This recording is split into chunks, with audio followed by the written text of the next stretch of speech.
Hey guys, what's up? It's Alex. So today we are here with more F1 news. Thank you guys for the support on this sort of series that I've been doing. I mean, it's just sort of reporting on Formula 1 news, but it always seems to get a good response. And, well, it's sort of a series of, I sort of was doing just sort of a test, and it ended up being like, it's been quite a decent success for my channel. So, yeah, thank you guys. I really do appreciate you guys always, you know, looking at these videos and thinking, now, what's my opinion on that? And leaving your comments and stuff like that always makes these videos a lot better. So, a couple of things to talk about in today's news. A couple of things to talk about next season. First off, big news that Jenson Button will be racing for Mclaren next year. That was confirmed yesterday.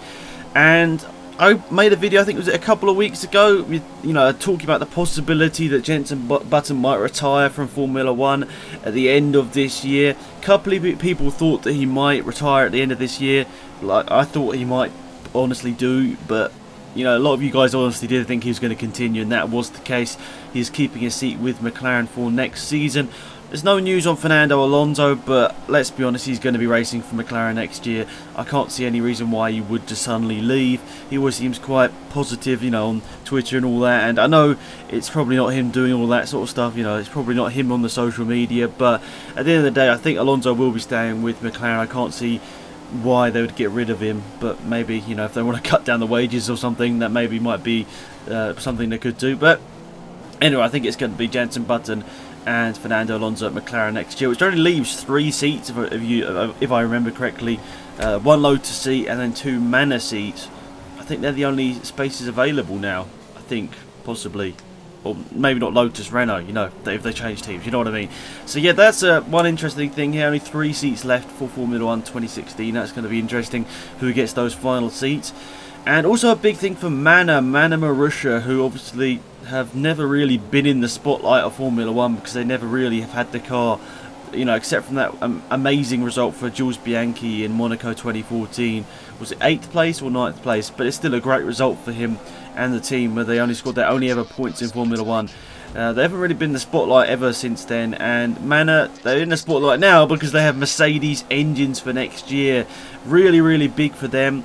It should improve their car. You could say maybe even up to a second a lap by the Mercedes engines, like the up-to-date Mercedes engine. If that's what they're getting, it's probably going to be about a second faster, you could say, than the 2014, the 1-year-old Ferrari engine. So I think that Manor could be, you know, if they sort of get everything together, they get a good driver, a good couple of drivers, and maybe even a driver that just brings in a lot of money to help the car develop. But I think Manor can, you know, start going up the grid a little bit, maybe not, you know, mid pack, but you know, they might not be last every race with this Mercedes engine and a bit, you know, decent team around them. So I'm interested in see what Manor can do with the Mercedes engines next year. One thing I always thought, I mean, I talked to my friend Will about this as well, that if Manor got Mercedes engines, we all know that, well, we don't all know, but we all assume maybe that a Mercedes young driver will be going in that team for next year, just like what Ferrari did with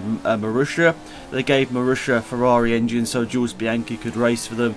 So I think that's the sort of idea that Mercedes are doing, giving Manor either reduced or free engines for next year in place of a Formula 1 driver, one of the young Mercedes drivers, which will most likely be Pascal Wehrlein, who's leading the DTM Championship this year and doing a great job, so I'd assume that it would be him. Also, he's done F1 tests in the past with Force India and Mercedes, so he's definitely got the skill, he's definitely got the ability to race in Formula 1. Obviously, we'd all like to see him in a better car than a Manor, but you've got to start somewhere, and I think that's a good place for him to start, with a good sort of family team, if you will. And with the Mercedes engines, they could do a decent amount next year, maybe, you know, maybe points here and there. We'll see what happens, but I'm not saying anything just yet. But last thing I want to talk about in this video is sort of some sad news in the world of motorsport, because yesterday, or today as I'm recording this, Jamie Alguersuari has retired from motorsport at the age of 25. If you don't remember, back in 2009, he was the youngest Formula 1 driver ever.